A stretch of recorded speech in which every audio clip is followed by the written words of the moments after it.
Welcome to the Nerds and Nonsense podcast. This is Randy. As you can see, I'm recording from my house right now. We're kind of going through a transitional phase right now.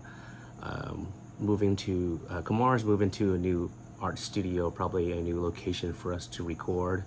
And Adam's in the process of moving himself. So we actually haven't had time to sit down and record anything. But I wanted to start doing something with the podcast that I've been wanting to do a while. And football season is coming up, and I love playing fantasy football. So I wanted to do a fantasy football kind of like side podcast, kind of like with the collector's edition.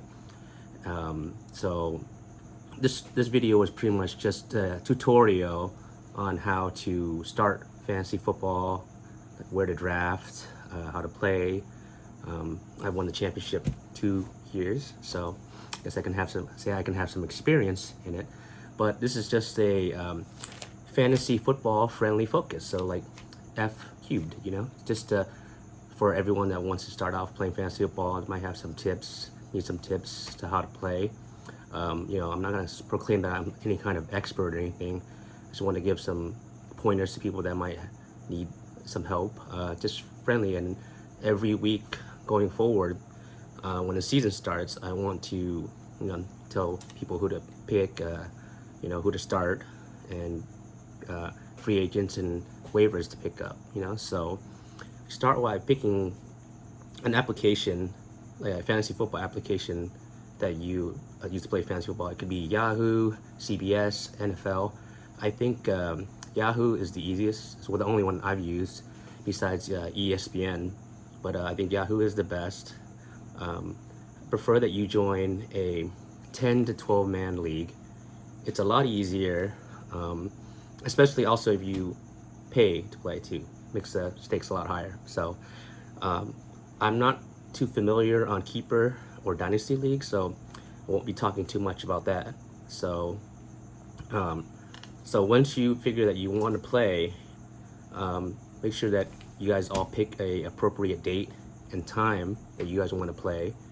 And then when it comes to draft time, the format usually is a starting quarterback, 2 wide receivers, 2 running backs, a tight end, a flex spot, which can be used for a tight end, wide receiver, or running back, a kicker, and a full team defense.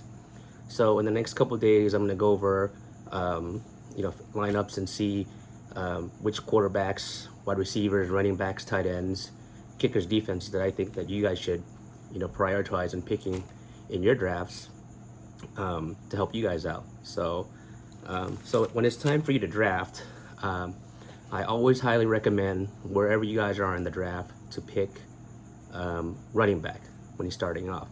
So in the application, also I forgot to mention that you can pretty much draft on your phone or any kind of tablet or any kind of device when you're on the go. I've drafted on the go many times, and it's pretty useful. So you don't have to draft in front of a computer or at home or anything like that.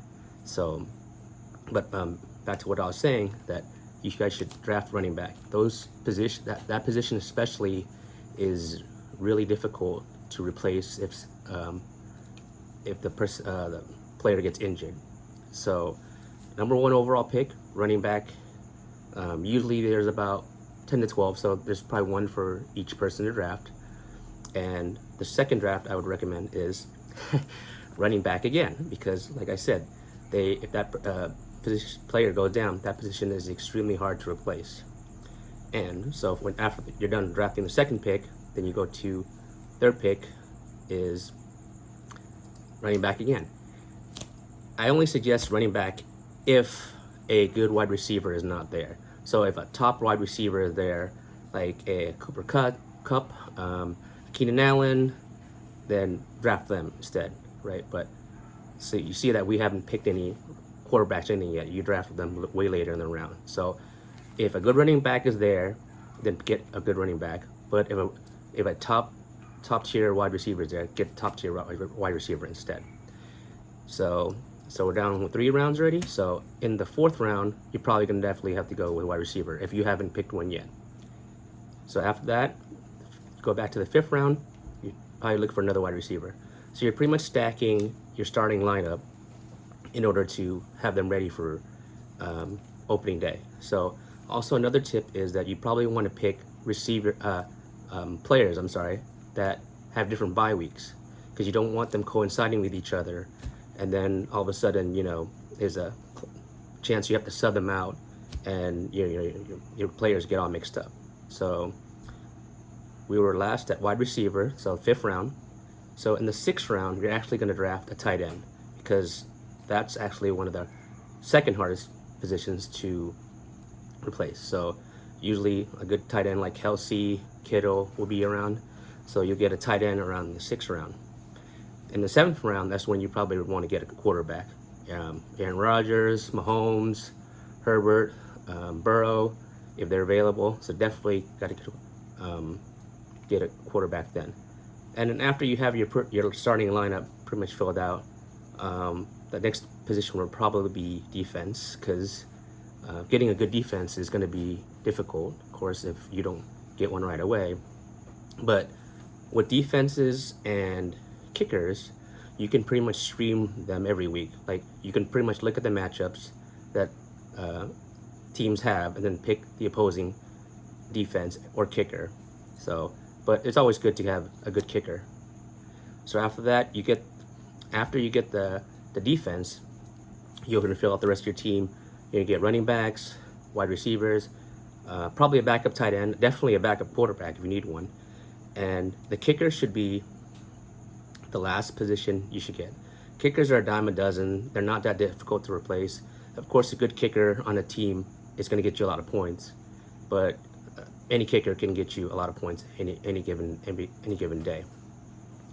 The good thing about the application nowadays is that it keeps you posted on injuries, if the player's going to play, if the player's out, and now that they even have an IR slot, injury reserve for COVID. So I think some teams you're able to keep 2 IR spots on a team, so you can keep them there depending on how your league goes and everything like that. I'm also going to explain waivers and free agents. So how the waiver process works is, if you pick first overall in your league, you're going to be 12th on the waiver wire, because it makes sense, right? Because you pick first and you're going to be 12th. And so the person that's 12th is going to have first priority on the waivers.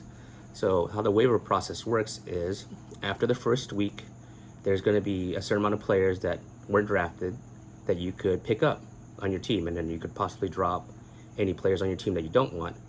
So certain players that do well will probably be on the waiver wire. So usually the waiver wire will process, you can pick your players on about Tuesday night, and they'll process Wednesday morning. So you put your waiver in, depending on how high your waiver is, and you have to look at everyone else's. You get about 3 waiver moves, and then you put the waiver in, and if your waiver is high enough, you'll get that player. But as soon as you get that player, you'll drop down in the waiver slot, depending on. So if you were 12th, then you'll become, if you were first, then you'll become 12th, because then you had the first priority. And any players that aren't picked up afterward become free agents. So you don't have to use waiver moves on them. So for instance, if you don't use any waiver moves, you can pick up any free agents, players that might be available. And this applies for all positions. So if you feel like you don't want to waste any waiver moves, or you feel like you're not in panic move yet, or you want to save your waiver moves, then you can go ahead and do that. So throughout the season, I'm gonna give some tips on who to start, who to sit, who to pick up. It's just something fun that I always wanted to do. But yeah, hopefully that you guys come along and watch. We have a lot of big plans for the podcast in the future, not just this.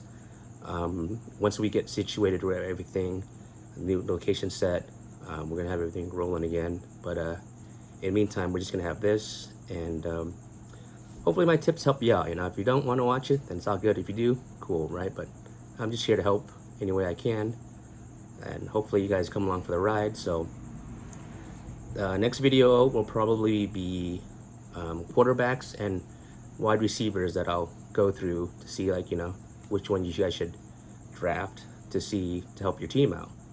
And after that, will probably be running backs and tight ends, and then defenses and kickers. It's easier just to group two positions into one topic instead of one by one. It's easier for me to go over. So thanks for watching this video.